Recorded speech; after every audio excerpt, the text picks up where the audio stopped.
என்னோட பேர் அறிவு மேடம். இப்போ நான் சென்னையில் தான் வரேன். சரி.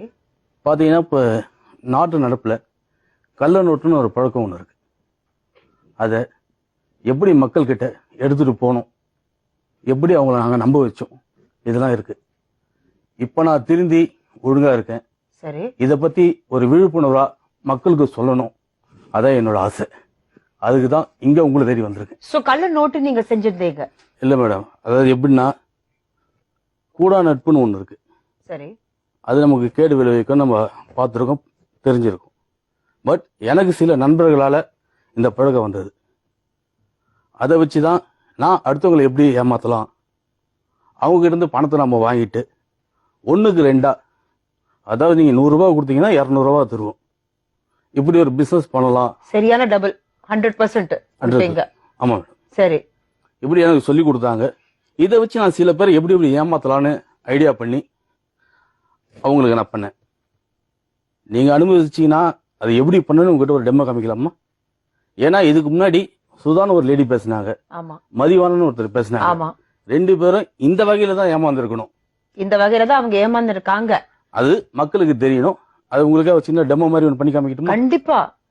ஏன்னா இது இந்த நிகழ்ச்சியை பார்க்குற எல்லா நேயர்களுக்கும் இது ஒரு பெரிய ஒரு என்ன சொல்லுவாங்க, இப்படி ஒரு விஷயம் இருக்கா, அது எப்படி நடக்கிறது. இப்போ இவங்க சொன்னாங்க நாங்க ஏமாந்துட்டோம் அப்படின்னு சொன்னாங்க. ஆனா இது எப்படி பண்றாங்க, இது எப்படி நடக்குது, இது கண்டிப்பா நானும் எங்க நேயர்களும் கண்டிப்பா அது பார்த்தே ஆகணும். கண்டிப்பா நீங்க அது டெமோ காமிக்கணும். நிச்சயமா பண்றேன் மேடம். உங்களுக்கு எந்த பொருள் தேவை அது சொல்லுங்க மேடம். எனக்கு ஒரு பக்கெட் ஃபுல்லா தண்ணியும் நான் ஒரு கவர் ஒன்று கொடுத்துருக்கேன், அதை கொஞ்சம் கொண்டு வர சொல்லுங்க மேடம். கண்டிப்பா. சரி, பக்கெட் வந்துச்சு, நீங்க கேட்ட கவரும் வந்துச்சு. ஆமா மேடம். மேடம் இது பார்த்தீங்கன்னா இது ஸ்பெஷலாக ஃபாரின்லேருந்து நாங்கள் ரெடி பண்ணி கொண்டு வரது மேடம். இந்த பேப்பர்ஸ் இது பார்த்தீங்கன்னா இதில் ஒன்றுமே இருக்காது, பாருங்கள், ஃபுல்லாக பிளாக்காக தான் இருக்கும். அது இல்லாமல் இந்த மாதிரி ஒரு கெமிக்கல்ஸும் ஃபாரின்லேருந்து இம்போர்ட் பண்ணது. பட் ஏன் இந்த மாதிரி பாட்டில் இப்படி இருக்குன்னா, இங்கே லோக்கல் யாரும் கண்டுபிடிக்கக்கூடாது இது என்ன பிராண்ட், எங்கே இது வருதுன்னு. அதுக்காக எல்லாத்தையும் எடுத்து வச்சுருக்கேன் மேடம். 1, 2, இதுதான் ரொம்ப இம்பார்ட்டன்ட் மேம். நோட்டு கலர் மாறுறது இதுதான் மேடம். மொத்தம் 3. இப்போ பாருங்க, உங்க முன்னாடி வாட்டர் மட்டும் தான் வச்சிருக்கேன். பட் இதுதான் இம்பார்ட்டன்ட். இதுதான் வந்து நோட்டோட கலரை மாத்துறது. இதுல இருந்து ஒரு டிராப் ஃபர்ஸ்ட் போட்ட உடனே அப்படியே தண்ணி பொங்கும் பாருங்க. தண்ணி பொங்கிட்டு இருக்குங்களா? ஆமா. இந்த பாட்டில் இருந்து 2 டிராப் ஊத்த போறேன். அதுல 1, 2. இதுல முக்கியமா வந்து ஸ்மெல் வருதுங்க. சும்மா வெறும் தண்ணியில கொதிக்குது இல்லைங்களா அது. இது வந்து 3வது மேடம். பாருங்க, 1, 2, 3 ஊத்திட்டு இதுல இப்ப இந்த பிளாக் ஸ்மெல் மாறிடுச்சுல. மாறி நல்ல ஸ்மெல் வரும் மேடம். நல்லா பாருங்க, இங்க பாருங்க. அப்படி இந்த நோட்டை உள்ள போடுறேன். நல்லா பாத்துட்டு இருங்க. இது ஒரு 20 மினிட்ஸ் தான். 20 மினிட்ஸ் அப்படியே இருக்கணும் மேடம். சரி.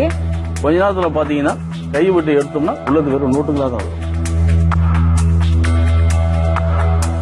இது எவ்வளவு நேரம் இப்படி கிண்டி இருக்கணும் மேடம்? இது 20 ல இருந்து 30 மினிட்ஸ் வரைக்கும் பண்ணோம்னா இது ஃபுல்லா வந்து இதுவாயிடும் மேடம். உங்களுக்கு அப்படியே எடுக்கும்போது பாத்தீங்கன்னா வெறும் நோட்டாவே தான் வரும்.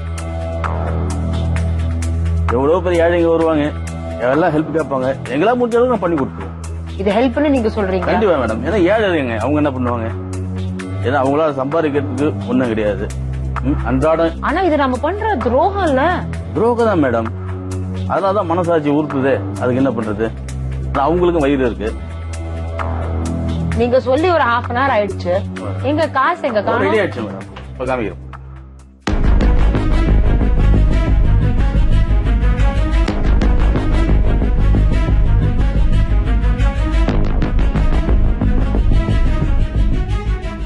உங்ககிட்ட சொன்னேன், என்ன பண்ணேன், ஒரே பிளாக் அதுதான் போட்டேன். இந்த பிளாக் மாதிரி ஏதோ போட்டீங்க. கண்டிப்பா. இப்போ ஃபுல்லா நோட் ஆயிடுச்சு. அது எல்லாமே நோட்டா மாறிடுச்சு. ஆமா. பாத்தீங்களா? என்னங்க சொல்றீங்க? இதுல ஏதாவது உங்களுக்கு வித்தியாசம் தெரியுதா? என்னங்க இது எல்லாமே ஒரிஜினல் நோட் தானா? அது நான் பார்க்கலாமா? தாராளமா.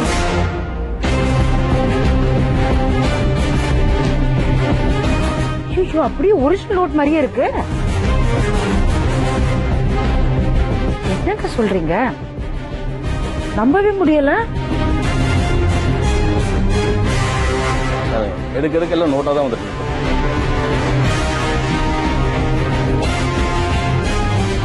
சரி, இப்ப நீங்க போட்ட அட்டையில இருந்து எவ்வளவு அமௌண்ட் வரும்? இது பாத்தீங்கன்னா இப்ப நான் போட்டது பாத்தீங்கன்னா 20,000 rupees வரைக்கும் எடுக்கலாம். 20,000. அந்த கருப்பு இது மாதிரி ஏதோ ஒரு சைஸ்ல போட்டீங்க. கண்டிப்பா அது எல்லாமா மாறி 20,000 வரும். கண்டிப்பா. ஏன்னா எடுத்து கொடுக்குறேன் பாருங்க.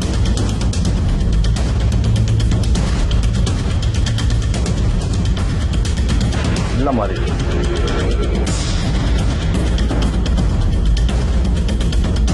மக்கள் தேடி வராங்க, சரிங்க.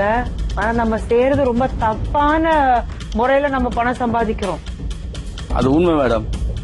இது மாதிரி யாரும் இதுக்கு மேல செய்யக்கூடாதுன்றதுக்காக தான் இங்க வந்து மக்களுக்கு ஒரு விழிப்புணர்வா இருக்கணும்னு சொல்லிட்டு தான் அவ்வளவு செஞ்சுட்டு இருக்கேன். சரி, இது வரைக்கும் நான் டெமோ பண்ணதை நீங்க பாத்தீங்க. இதுக்கப்புறம் எப்படிலாம் ஏமாத்துவோம்னு நான் சொல்றேன். எனக்காக 2 நிமிஷம் கேளுங்க. கண்டிப்பா கண்டிப்பா. இப்போ பாத்தீங்கன்னா ஒரு நல்ல பொட்டன்ஷியல் ஏரியாவை பார்த்து போவோம். சரி, அங்க இருக்க ஷாப்ஸ் இதெல்லாம் பார்ப்போம். எந்த ஷாப்ஸ்ல யார் கொஞ்சம் வீக்கா இருக்கா, எந்த டிபார்ட்மெண்ட்ல என்னென்ன சாதாரண டிபார்ட்மெண்ட் ஸ்டோர்னு வச்சுங்களேன், சரி, போறோம். அவங்களுக்கு என்ன தேவைப்படும், அரிசி பருப்பு மற்றபடி எல்லாம் கொள்முதல் பண்றதுக்கு அவசியம் பணம். அதுல வீக்கா இருக்கானா நேரா போவோம். ஏதாவது சம்திங் சாமான் வாங்கிட்டு அவன் கண் பார்வைப்படுற மாதிரி எங்க பர்ஸ் மேல பர்ஸ் அப்படி விரிச்சு காமிச்சு 1000 500 1000 500 பல்கா இருக்கும். அவன் கண்ணுக்கு தெரியணும் இவர் யாரு. திடீர்னு வர்றாரு, 2000 ரூபாய் வாங்குறாரு, 3000 வாங்கிட்டு போறாரு, இவர் எங்கேருந்து வராரு அவன் திங்க் பண்ணுவான். நம்மள நோட்டீஸ் பண்ணுவான். சரி, திடீர்னு ஒரு நாள் பைக்கில் வருவோம், திடீர்னு ஒரு நாள் காரில் வந்து இறங்குவோம். அவன் கண்ணுக்கு தெரியற மாதிரியே நிறுத்துவோம், போவோம். அதே மாதிரி பர்ஸை பிரிச்சு காமிப்போம். அவன் பார்வை ஃபுல்லாக எங்கள் பர்ஸில் தான் இருக்கும். 4 அடியில் கொஞ்சமாக பேசும்போது சொல்லுவான், சார் நீங்கள் யார், எங்கேருந்து வரீங்க, புதுசாக இங்கே வந்திருக்கீங்களா, என்ன ஒர்க் பண்ணுறீங்க. நான் கூட சொல்லுவோம், ரியல் எஸ்டேட் பண்ணிட்டு இருக்கேன், நல்ல மணி கிடைக்குது, இதை நான் ஏதாவது இன்வெஸ்ட் பண்ணணும். சார் நீ என்ன பண்ணுறீங்க, சார் இந்த மாதிரி எனக்கு இவ்வளோ இந்த பொருளாக வாங்கணும், எனக்கு இவ்வளோ பணம் தேவை. ஓ அப்படியா அப்படின்னு கால்குலேஷன் பண்ணிடுவோம். சரிப்பா நீ கேட்குற, உனக்காக நான் ஒன்று பண்ணுறேன், ஃபர்ஸ்ட் ஒரு 5000 ரூபா கொடு, உனக்கு நான் 10,000 ரூபா தரேன். எப்படி சார் அப்படி கிடைக்கும், எவ்வளோ நாள் என்கிட்ட வாங்கினல்ல, 2000 3000 சாமான் வாங்கிட்டு போனல, உனக்கு காசு கொடுத்தேன்ல, அது எல்லாமே கள்ள நோட்டு. அவன் சாக்க சார் என்ன சார் சொல்றீங்க, இது நடைமுறைக்கு சாத்தியமா சார், நீ என்ன பண்ணது காசை சார், நான் மற்ற கடையில் கொடுத்து நான் சரக்கு வாங்கிட்டேன் சார், யாராவது கண்டுபிடிச்சாங்களா, இல்லை சார், அதுதான் எங்களோட ஸ்பெஷாலிட்டி, அதுதான், நீ மாட்ட மாட்டேன். அவனும் அவன் என்ன பண்ணுவான், அடிச்சு பிடிச்சி 5000 10,000 ரெடி பண்ணி கொடுத்து எங்ககிட்ட கொடுப்பான். அவன் முன்னாடியே அப்படியே டபுளாக கொடுத்துட்டு 4 அடிவில் அவனை நம்ம கண்ட்ரோலில் கொண்டு வந்து அவன் நம்ம கிட்ட கேட்பான், சார் அர்ஜென்ட்டாக 1 லட்ச ரூபா வேணும். இல்லைப்பா திடீர்னு கேட்டால் அந்த அளவுலாம் கிடைக்காது, ஒன்று பண்ணுறேன், மொத்தமாக ஒரு 3 லட்ச ரூபா ரெடி பண்ணு, 6 லட்ச ரூபா கொடுத்துட்றேன், கொஞ்சம் கொஞ்சமாக நீ வச்சு பண்ணிக்கோ அப்படின்னு சொல்லிட்டு அவன் அந்த 3 லட்ச ரூபா ரெடி பண்ணுற வரைக்கும் நான் உட்காடுவேன். சார் இது மாதிரி அமௌண்ட் ரெடி வரேன், எங்கே வரணும் சார். அது வரைக்கும் நீங்க போடுறதெல்லாம் உங்க இன்வெஸ்ட்மெண்ட். கண்டிப்பா அவதான் நீங்க இன்வெஸ்ட் பண்ற காசு, எங்களோட ஓன் மணி, ஒரிஜினல் மணி. சரி சரி, ஓகே. இதை வச்சு அவனை டாக்அப் பண்ணி எங்க வரணும், எங்க மீட் பண்ணலாம். சார் கடையெல்லாம் வேண்டாம், ஒன்று பண்ணுங்களேன், ஒரு பொதுவான இடத்துக்கு வந்துடலாமே சார், எங்க சார் லாட்ஜில் ரூம் போடுறோம் சார், அங்கே வந்துருங்க, நேராக போவோம், அங்கே உட்காந்து மீட் பண்ணுவோம், அவங்ககிட்ட இருக்கிற மணியை வாங்கிப்போம், நாளைக்கு இதே டைமில் உனக்கு பைசா வந்துடும், இதே லாட்ஜில் வந்து வாங்கிக்கோ அப்படின்னு சொல்லிட்டு நாங்கள் வந்துடுவோம். வந்துட்டு என்ன பண்ணுவோம், அப்படி நம்பி உங்களோட இப்போ நீங்க சொல்றீங்களே 3 லட்சம் சொல்றீங்களே, அப்படி நம்பி கொடுப்பாங்களா? கண்டிப்பா மேடம், ஏன்னா 6 லட்ச ரூபா வருது இல்லையா, எல்லாருக்கும் ஒரு சின்ன ஆசை. ஆசை இல்ல, பேராசை. கரெக்டா சொன்னீங்க. அதனால என்ன பண்ணுவான், சரி நாளைக்கு வந்து வாங்கிக்கிறேன் போயிடுவோம். நாங்க என்ன பண்ணுவோம், இப்போ உங்களுக்கு டெமோ பண்ண பாத்தீங்களா, ஆமா, இதே தான் அங்க எடுத்துட்டு போவோம். அவன் முன்னாடி ஜிக்ஸாக் எல்லாம் காமிச்சு அவன் மணி எடுத்து அவங்ககிட்ட கொடுத்துருவோம். நீங்க பாத்தீங்க இல்லையா, பார்த்தேன். நான் அமௌண்ட் போட்டது உங்களுக்கு தெரிஞ்சு, அதுல தெரியல, அது என் சொந்த காசு தான், எடுத்துட்டு போயிட்டாரு. அது எப்படி, அது அட்டைக்குள்ள வச்சிருப்பீங்களா நீங்க? அதுதான் மேடம் மேஜிக். இப்படி பாத்தீங்கன்னா அட்டை மட்டும் தான் தெரியுது உங்களுக்கு. ஆமா, உள்ள இருக்க மணி தெரியுதா? ஓ, இத வந்து யாருக்குமே தெரியாது, இப்படிதான் ஒண்ணு இல்ல ஃபுல்லா நீங்க வச்சிருக்கீங்க. இப்படிதான். ஆனா பட் ஃபுல்லா அமௌண்ட். சரி சரி. இதை அவங்க முன்னாடி இப்படியே போட்டுட்டு என்ன பண்ணணும்னா ஆல்ரெடி இந்த வாட்டரை பார்க்கும்போது அட்டை ஊறிடும். அட்டை ஊறும் போது கை வச்சு பண்ணும்போது நோட்டை மட்டும் தனியா இருக்கும். கை வச்சு ஒண்ணு ஊத்தின கெமிக்கல் எல்லாம் டம்மி மேடம். அப்ப புகை வருது. இதை ஊத்தினா புகை வரும். அதுதான் ஃபர்ஸ்ட் சொட்டு இதை ஊத்துறோம். சரி சரி சரி. அதாவது பாத்தீங்கன்னா தண்ணிக்கும் இதுக்கும் ஆகாது. அக்கா தங்கச்சி மாதிரி ஊத்தணும்னா தண்ணி வந்து புகை வர ஆரம்பிக்கும். அதுக்கப்புறம் இதெல்லாம் வந்து சும்மா தூக்கி போட்டா கூட யாரும் இருக்க மாட்டாங்க. டம்மி. இதுதான் அவங்க காமிச்சிட்டு அமௌண்ட் போட்டு சும்மா அப்படியே கொஞ்ச நேரம் இது கலக்கிற மாதிரி கலக்கிட்டு வேற ஏதாவது அவங்ககிட்ட ஏதாவது வருதா, அவன் வாயில வேற ஏதாவது ஃப்ரெண்ட் இருக்கான், அங்க இருக்கான், இவன் இருக்கான், இதெல்லாம் வாங்கலாம் அப்படி ஏதாவது வார்த்தை வருதான்னு பாக்கிறதுக்காக தான் இந்த அரை மணி நேரம் நீங்க சும்மா தண்ணியை கலக்கல, அவனை கலக்கிட்டு இருக்கும். அப்படியே பொறுமையா பார்த்து என்ன சொல்றான் அப்படியே கேட்டுட்டு எல்லாத்தையும் கேதர் பண்ணிடுவோம். அவனை கலக்கிட்டு இருக்கீங்க. இதே பாருங்க எடுத்துங்க, சில பேர் உஷாரா இருப்பாங்க. இப்ப 20,000 ரூபாய் எடுத்துட்டு போவோம், அவங்ககிட்ட சொல்லுவேன், இங்க பாருங்க இதெல்லாம் உங்களுக்கு தான், உங்ககிட்ட பத்திரமா வச்சுங்க. எப்ப காசு தேவைப்படுதோ இந்த கட் பண்ண பேப்பரை போடுங்க, கெமிக்கலை ஊத்துங்க. இதெல்லாம் நீங்க அவங்கள்ட்ட கொடுத்துட்டு நாங்க கிளம்பி போயிடுவோம். அவர் என்ன பண்ணுவாரு, 1 வீக் பார்த்து கொஞ்சமா செலவு பண்ணுவாரு. திடீர்னு பணம் தேவைப்படும், வீட்டுக்கு வருவாரு, எல்லாத்தையும் எடுத்து வைப்பாரு. அதே மாதிரி கலைக்கு பார்ப்பாரு, வராது, போகதான் வரும். உடனே அழுது அடிச்சு எங்க போன் நம்பர், ஏன்னா போன் நம்பர் மட்டும் மாத்தவே மாட்டோம். யார் போன் பண்ணா அட்டன் பண்ணுவோம். அவ என்ன பதில் பேசுறாங்களோ அதுதான் பதில் பேசிட்டு போயிடுவோம். போன் சுவிட்ச் ஆஃப் பண்ணாதான் நம்ம மேல ஃபால்ட். தொழில தர்மம் ஒண்ணு இருக்கு இல்லீங்களா, அதுதான். பாத்துங்க என்ன பண்ணு எடுத்துமே, சொல்லுப்பா என்ன சார் அது மாதிரி சொன்னீங்க, வரல, எதுவுமே வரலையே. ஃபர்ஸ்ட் என்ன பண்ண சார், நீங்க சொன்ன மாதிரி தண்ணி ஊத்துனேன். சரி, அதான் நீங்க ஒரு சொட்டு கெமிக்கல் ஊத்துனேன், ஃபர்ஸ்ட் அது 1 ஊத்துனேன். ஏயா நான் உன்னை 2 தானே ஊத்த சொன்னேன். கன்ஃபியூஸ் பண்ணிவிடுங்க. அப்புறம் 3வது என்ன பண்ண, லாஸ்டா சொன்னீங்களா அதுல 3 சொட்டு ஊத்தேன். 3வது வந்து 4 சொட்டு ஊத்தணும். அதிகமா ஊத்துனியா, இல்ல சார் கரெக்டா ஊத்துனேன். நீ தப்பு பண்ணிட்ட. சரி நீ ஒரு 2 லட்சம் ரூபாய் ரெடி பண்ணு, கெமிக்கல்லாம் ஃபாரின்ல தான் வரணும். நான் சும்மா அங்க ஓசில கேட்டா கொடுக்க மாட்டாங்க. இந்த மாதிரி ஆயிடுச்சு, மிஸ்டேக் ஆயிடுச்சு சொன்னா என்னதான் திட்டுவான். நீ ஏன் இன்னொருத்தருக்கு புது பார்ட்டிக்கெல்லாம் போனோன்னு என்ன கேட்பாங்க. அதனால நீ ஒரு 2 லட்சம் ரூபாய் ரெடி பண்ணிக்கோ, நான் வாங்குற மாதிரி வாங்கி உனக்கு கொடுத்துறேன் கெமிக்கல் அப்படின்னு சொல்லிட்டு 2 லட்சம் ரூபாய் வாங்கிட்டு. சரி, அப்ப இந்த 2 லட்சம் கொடுத்தா பணம் சேர்த்து வருமா? நானே வர மாட்டேன், அப்புறம் பணம் எங்க வரும்? என்னங்க? ஆமா, என்னோட குறிக்கோள் என்ன, அவங்கள்ட்ட பணத்தை கேதர் வாங்கி. ஆனா நீங்க போன் எப்பவுமே ஆனா இருக்கும் சொன்னீங்களே. எப்போ எந்த ஊருக்கு போனாலும் ஆன்ல தான் இருக்கும். எந்த ஊருக்கு போனாலும் அந்த ஊர்ல இருக்க மாட்டேன், முடிஞ்சு போச்சு. என்னங்க அவ்வளோ அலட்சியமா சொல்றீங்க? 2 லட்சம் கொடுப்பாங்க, நாங்க அந்த ஊரை விட்டு நாங்க கிளம்பி விடுவோம்னு சொல்லி.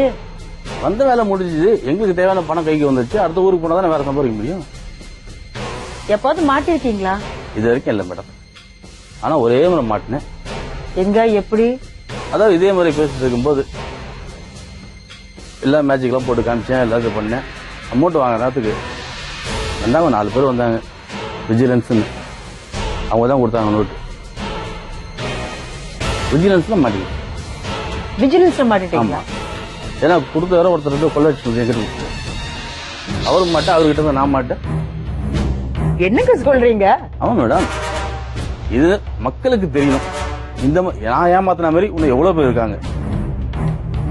அதனால நீங்க ஏமாறாம கரெக்டா இருங்க, பார்த்து நடந்துங்கன்றதுக்காக தான் இந்த நிகழ்ச்சி வந்து இவ்வளவு தூரம் ஓப்பனா சொல்லுங்க. ரொம்ப ரொம்ப நன்றிங்க. ஏன்னா கண்டிப்பா இந்த நிகழ்ச்சியை பாக்குற எங்க நேயர்களுக்கும் இப்பதான் புரிய வரும், இது மாதிரி எப்படி ஜனங்க அவங்களை ஏமாத்துறாங்க, ஏமாறக்கூடாது அப்படின்னு நீங்க ரொம்ப தெளிவா காமிச்சிருக்கீங்க இன்னைக்கு. ரொம்ப ரொம்ப நன்றி. நன்றி இங்க வந்து இதெல்லாம் காமிச்சதுக்கு. பட் மிகப்பெரிய நன்றி எதுக்காக சொல்றேன்னு தெரியுமா? நீங்க திருந்திட்டீங்க, அதுதான் முக்கியம். அது ரொம்ப ரொம்ப முக்கியம். அது நம்ம செஞ்சது தப்பு, அது உங்க மனைவி வந்து உங்ககிட்ட சொன்னதும், நீங்க மாறினதும், பிராயச்சித்தமா இங்க வந்து இது காமிச்சதும், யாரும் ஏமாறக்கூடாதுன்னா எங்க சொல்வதெல்லாம் உண்மை நேயர்களுக்கு நீங்க சொல்லி காமிச்சிருக்கீங்க. இதுக்காக ரொம்ப ரொம்ப நன்றி. நன்றிமா. தேங்க்யூ.